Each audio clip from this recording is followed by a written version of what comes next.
Well, I gotta be honest, I feel a little bit insulted by From. We've been waiting for 4 years for a reasonable flashback episode, and Widow's Bay was like, hold my beer please. Episode 6 of Season 1 already provided us with a lot of information about the lore of this TV show, and I'm so grateful, because right now, after 7 episodes, we have a lot of information that we can build on, and we can present new theories and new interesting ideas.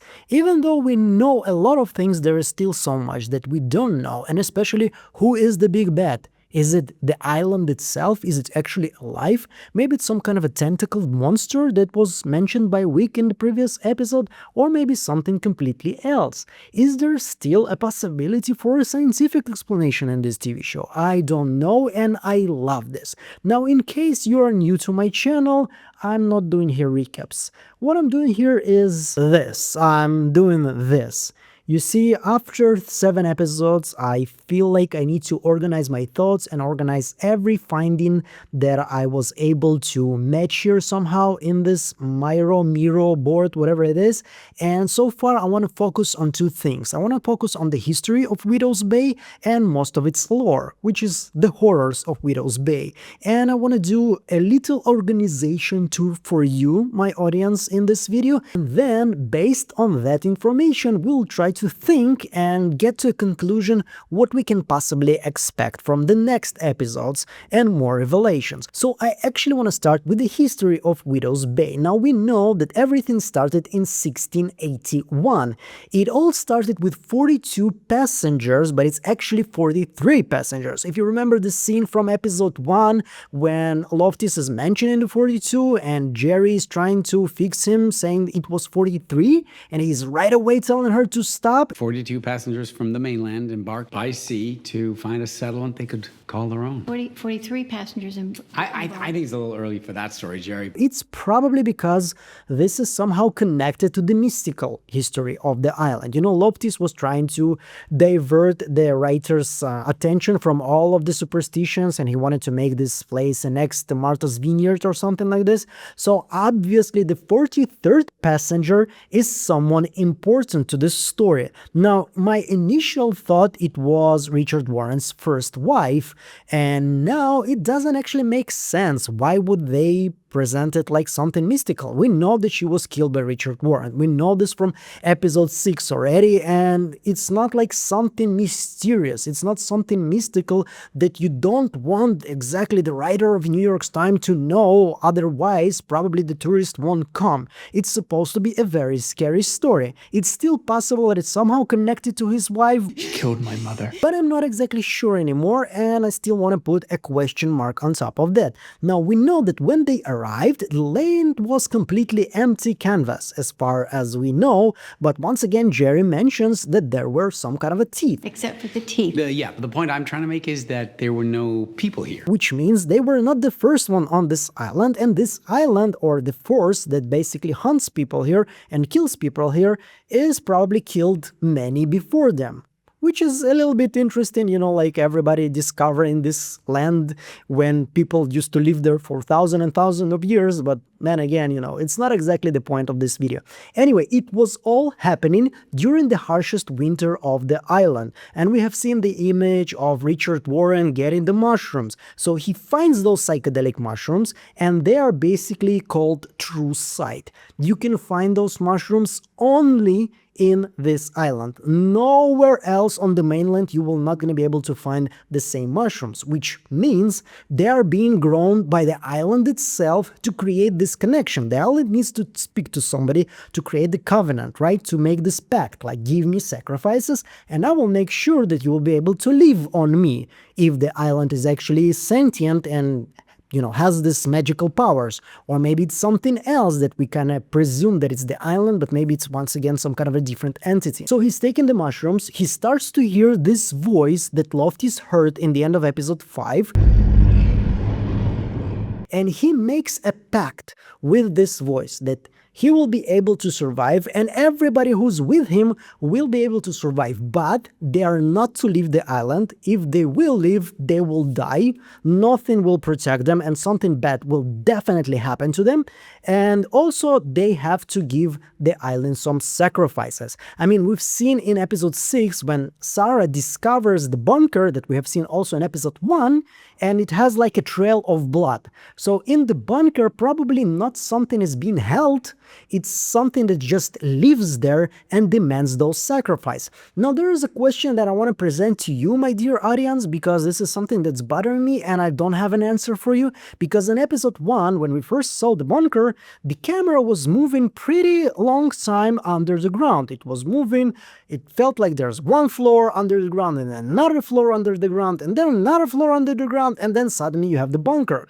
But in the flashback episode, when Sarah is going down to find the bunker, it's just, it's straight away, it's right under your nose, right under the ground, we have the bunker. So it's just some kind of an editing mistake, or maybe something moves here on this island, maybe it's so alive that it can basically change its interior. I don't know, it doesn't make any sense to me, but once again, question to you, I would love to read your comments about this.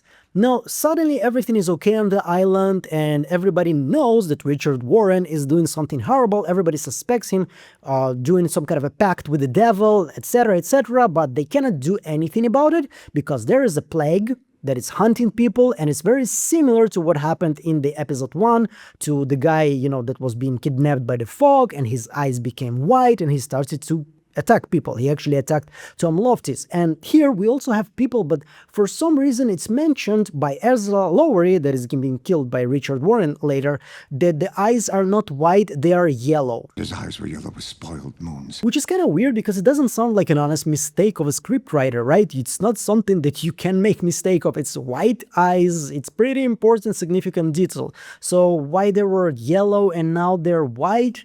Maybe it's not the same plague, maybe they were not kidnapped by the fog, maybe it's something else, something that basically forces you to kill people in a very certain way. I mean, we've seen both Richard Warren and the guy from the flashback trying to kill their wives with, pushing their fingers through their eye holes, which is a horrible way to kill anybody. If there was a non-horrible way to kill anybody, it's a horrible way to kill at all, by the way, in case you didn't know. But this sounds a little bit even worse than the usual one, so what the fuck? So until 1702, September 16, 1702, there is some kind of a status quo on the island. As I told you, Richard Warren, he's the leader. He's basically telling everybody what to do, and people don't do shit about it because this is the only way for them to survive. But then Sarah, his second wife, arrives to Widow's Bay. And right away, this episode was chef's kiss. I was like so excited. As soon as I saw this is gonna be a flashback episode, please, God, more of those. By the way, from Take Notes, we want those too. Please, I want another flashback episode, but this time in From. Not for 5 seconds, but for a whole freaking episode. And as I told you, I'm not gonna make a recap of episode 6. I assume you saw the episode. I assume you saw everything. You saw the connection that we have between episode 4 and episode 6. Because we have seen when Richard Warren gets in touch with this dark entity on his neck, he looks very similar to the people in episode 4 when they were enchanted by the book that was read by Patricia. And when she was told that I didn't understand a word from your toast, I didn't understand one word of that speech. This is probably because she was reading some kind of a magical hoobu-doobu-boo-boo-boo-boo, whatever this is, but she was casting a spell on those people and they were all opening their mouth just like Richard Warren. And also, if you compare the book and this little note that has been found in his necklace, Richard Warren necklace, it kind of looks very similar. Those drawings, those runes, they pretty much the same. So it's probably the same force. And it confirms something that we already kind of knew, right? There is a pattern here. It's not just a salad of horror stories when you just mix everything and suddenly hag or clown killer or whatever, Scary Ian, Captain Sweet, or I don't know, whatever this is, just random shit that is being dropping on you.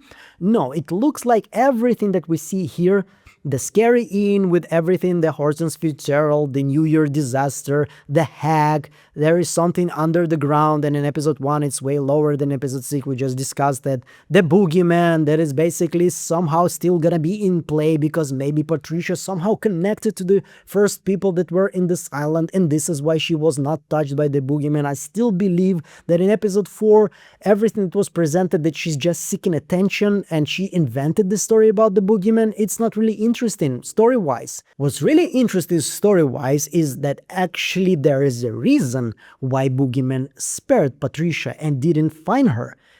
Yeah, so probably there's gonna be something more. There's the tentacle monster in the water. So everything, if we see the cycle of the events, and we believe Week in this situation, by the way, I still have some kind of a hesitation about Week, only because Week is, just, it sounds a little bit like Wicked. So I don't know, it looks like he's one of the good guys after 7 episodes, but then again, it's probably my suspicion toward everybody and me looking always for more layers than they're showing to us. I still have some suspicion about him, maybe more secrets that we don't know, but he's saying that the cycle always starts with an earthquake, right? This is episode 1, it starts with an earthquake, it means that the island is waking up. So once again, this is a hint to us that the island is alive. It's not just some kind of a tentacle monster living there in the bunker, but there is actually the whole island is awake. It's a living creature, which I don't know how they're gonna pull off, because it does look, when you go to the bunker, you will be able to talk to the entity or to sacrifice something to this entity. So I do believe we have some kind of a Cthulhu situation here, like a tentacle monster, which is the biggest and baddest one.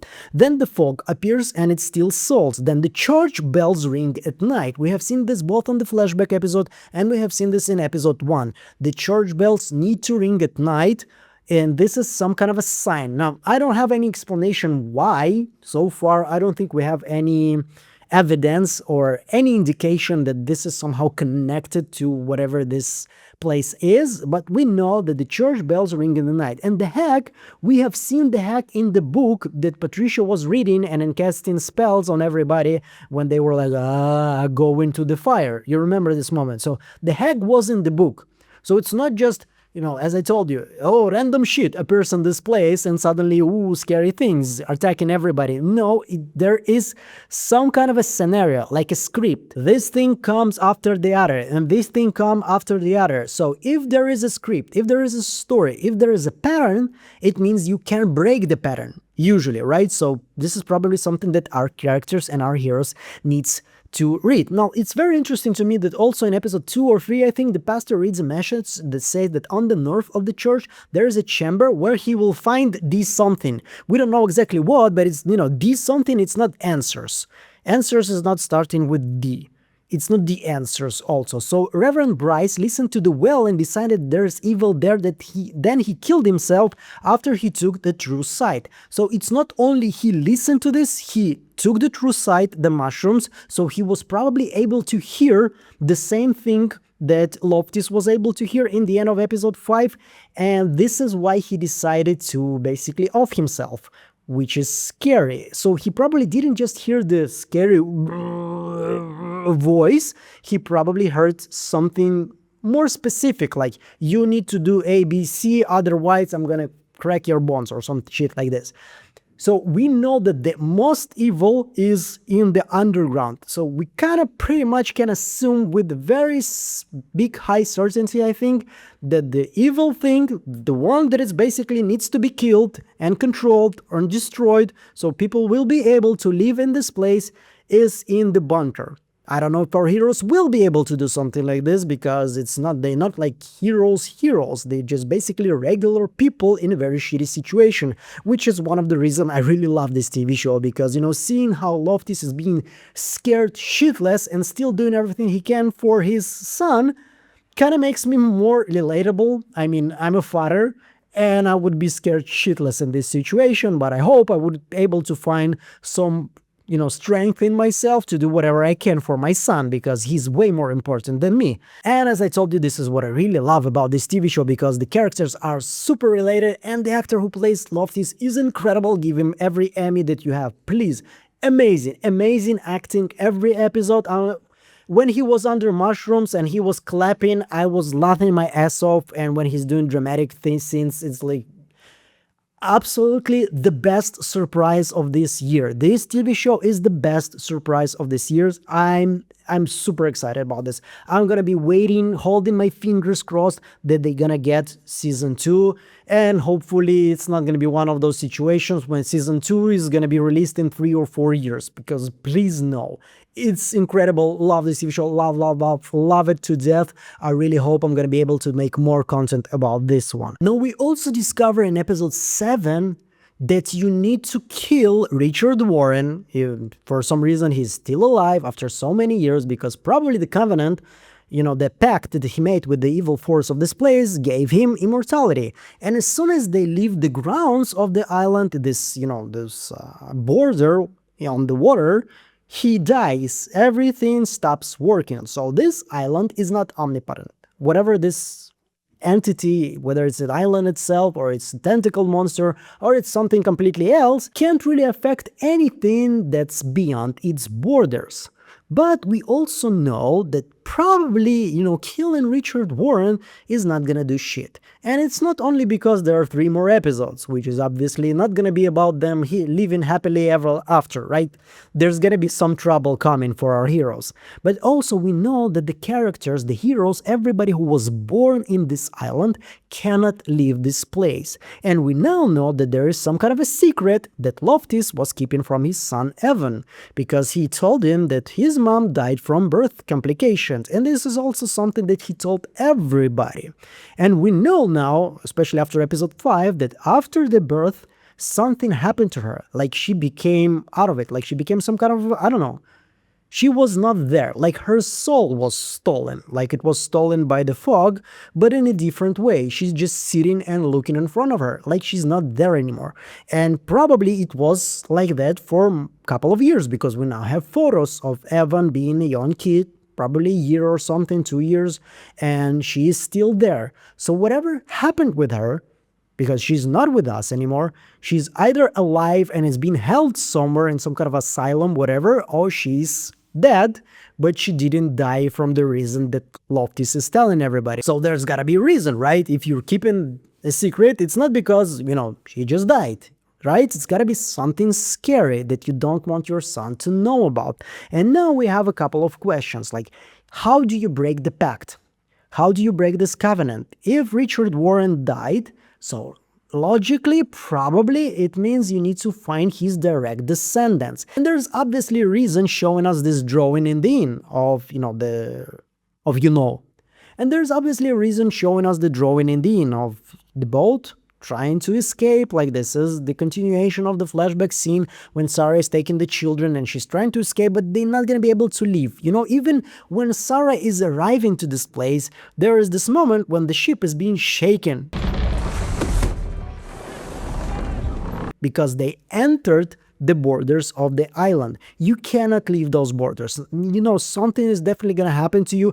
Either the tentacle monster is gonna stop you or something else, the hag, whatever. You're not gonna be able to leave. So they were not able to leave. The only one who was able to leave and escape this place is Sarah. And we see that the little girl that was given the doll and the brooch from Sarah, she's the one that looks like escaped. She's the direct descendant. She's his daughter, the Richard Warren. And we can see somebody is giving her the oar. Maybe it's this, the scary lady that was attacking Sarah. She was the one to save her eventually.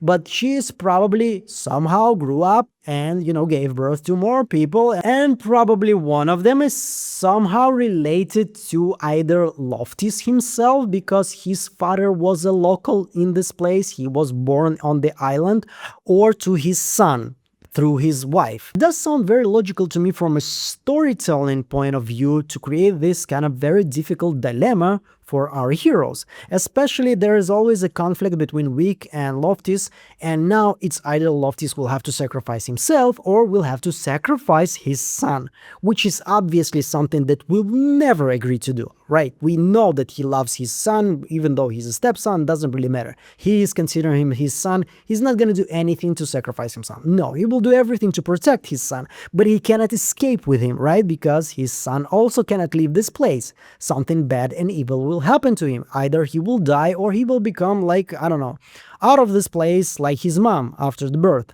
after she tried to escape. So yeah, maybe there will be people like Wig that will push him to do the sacrifice, because so far we have seen Wig basically doing everything that it's required of him to protect and survive and to, to stop this place from terrorizing everybody. So yeah, it looks like there's going to be a very interesting development here. I don't know whether it's going to be Loftus or it's going to be Evan. Somebody needs to be sacrificed. So the other way is to kill the island, to kill whatever entities basically created the pact. Because in the pact, in the covenant, there are two sides, Richard Warren and his descendants. You either destroyed this site or you destroyed this site, the evil entity that promised them immortality and gave them all those powers and started to create all those horror thingies that basically torture everybody here. So you need to destroy one of the two. And I don't know about you, but as a viewer, I think that's way more interesting for me to be engaged in a journey that's destroying the other one, the entity, not just innocent people. And the other path will probably give us way more material for more seasons, and I really hope there's gonna be more seasons. Anyway, this is pretty much on the surface. I'm still not that dedicated to this TV show. I love it a lot.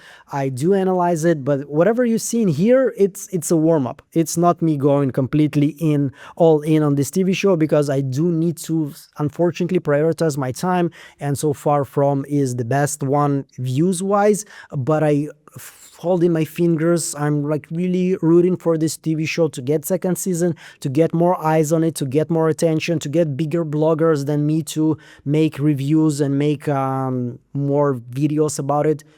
Yeah, I mean, please let it not be 1899 on Netflix, which was really traumatical for me. Like, this TV show was incredibly promising with a lot of details, a lot of information, but unfortunately was closed because it was super ambitious with a lot of money on it and not enough people watching it. Hopefully Widow's Bay is gonna be better and gonna get continuation, gonna get season 2.